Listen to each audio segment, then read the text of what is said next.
terminerai avec une anecdote. Un jour, un ami que j'aime bien, il s'appelle Tzvi Amar, il m'a envoyé une petite anecdote. Elle peut être vraie, elle peut arriver, elle peut être vraie, mais c'est une très belle histoire. Laquelle? C'est un homme que la nuit, il a des mauvaises pensées. Et ces mauvaises pensées lui procurent l'insomnie. Et cet homme-là, il se lève dans la nuit et il regarde en dessous du lit s'il n'y a pas quelque chose, quelqu'un, une force, un homme qui se cache. C'est un démon, c'est un quoi, c'est un ange, je ne sais pas. Il sent quelque chose dans sa tête. Qu'est-ce qu'il fait?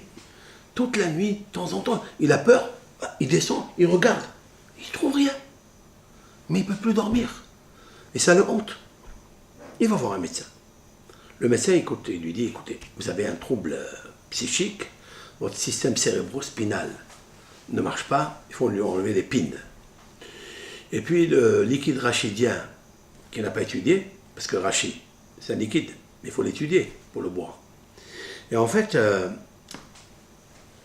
il lui dit, le médecin, vous savez, il y a un traitement très long, ça va durer peut-être 1 an, 2 ans, mais je tiens à vous dire que pour vous trouver votre remède, il faut que j'achète tel médicament au laboratoire, je les mélange, parce que c'est quelque chose de très particulier chez vous. Il m'a dit, écoutez, je veux dormir, monsieur, parce que si je ne dors pas la nuit, je ne peux pas travailler. Donc si je dois travailler, je vais gagner de l'argent. Je vous paye. Combien ça coûte? Première visite, 100 euros. Bien, ça commence bien. Déjà, shalom aleichem, paf, 100 euros. Ok. Et il lui donne 100 euros.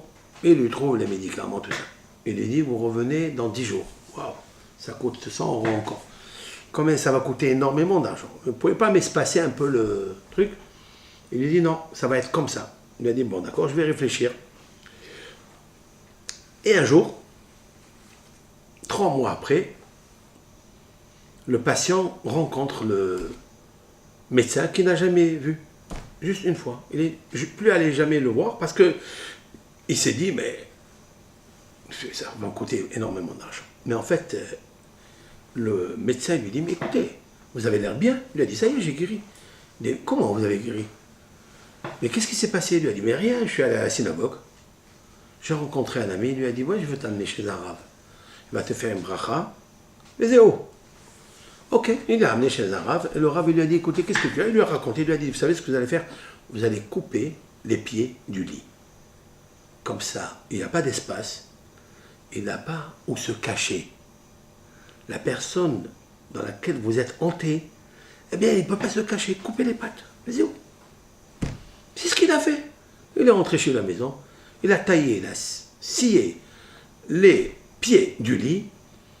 Il dort dans le lit, un peu au sol, avec un gros matelas. Et il dort, Baruch Hashem, tranquillement. Voilà l'anecdote qu'il lui a dit. Il dit, ah bon, vous avez réussi comme ça? Fin de citation de l'anecdote. Cette anecdote, elle fait un peu rire, mais elle est très profonde, Rabotai. Je lui ai écrit à mon ami Tzvi, je lui ai dit, écoute, Tzvi rachetevot, tzaddik be'emunato yehye. Écoute bien ce que je vais te dire. Et je lui ai posé une question, où se trouve cette histoire, la maladie de cet homme et le remède que lui a donné le Chacham? Où se trouve dans la Torah? Et la réponse est, elle se trouve dans Bereshit. Où? Le serpent. Le vrai serpent du monde. Le fantasme. Celui qui te fait miroiter les choses. L'homme. Quand est-ce qu'il commence à avoir l'insomnie? C'est quand il dort dans un confort, dans un beau lit, avec des hauts pieds et un haut lit, avec un espace derrière. Lorsqu'il est dans l'espace, alors, il s'imagine que quelqu'un il est en dessous du lit, qui veut lui prendre son bien. Il commence à fantaser. Il commence à réfléchir. Il dort plus. C'est le serpent qui a pris Adam et Hava. Il leur a fait miroiter des belles choses, au point qu'ils n'ont plus le droit de dormir. Et qu'ils ont pensé qu'ils allaient manger, qu'ils allaient faire. Et ce serpent était très très très fort. C'est Nahash Anehoshet. Voilà pourquoi on fait miroiter Parce que le miroir s'appelle Nehoshet. Et Nehoshet, c'est la racine du mot Nahash. C'est là où les femmes se voyaient belles. À l'époque, il n'y avait pas les vitres comme on a, les miroirs. C'était à base de miroirs, de Nehoshet, de cuivre. D'où vient Nahash? Le Nahash, ça n'existe pas. Le Nahash, c'est le miroitage, c'est le fantasme. Il te prend les sentiments et te les fait monter dans la tête et tu réfléchis, tu es dans l'espace. Qu'est-ce que lui a fait Akadosh Baruch Hu, le grand médecin de ce monde, le grand chacham, le grand rabbin? Clac! Il lui a coupé les pieds, c'est tout. Il lui a coupé les pieds, il l'a fait descendre par terre et maintenant tu peux lui écraser la tête à ce serpent. Eh bien c'est ça, mon cher Rabbeinu.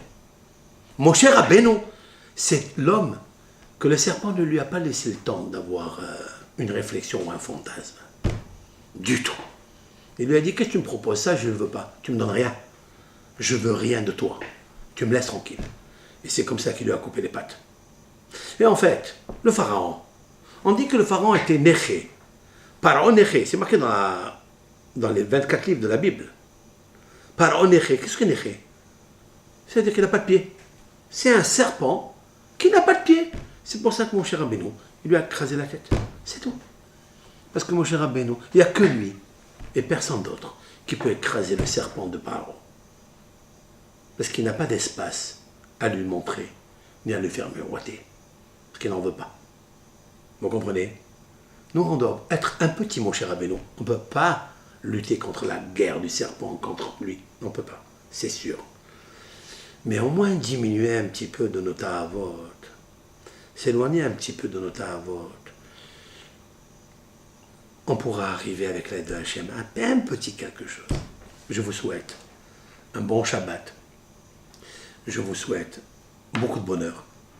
Je vous souhaite de briser et de tailler les pieds de votre lit qui vous empêchent de vivre. Shabbat Shalom.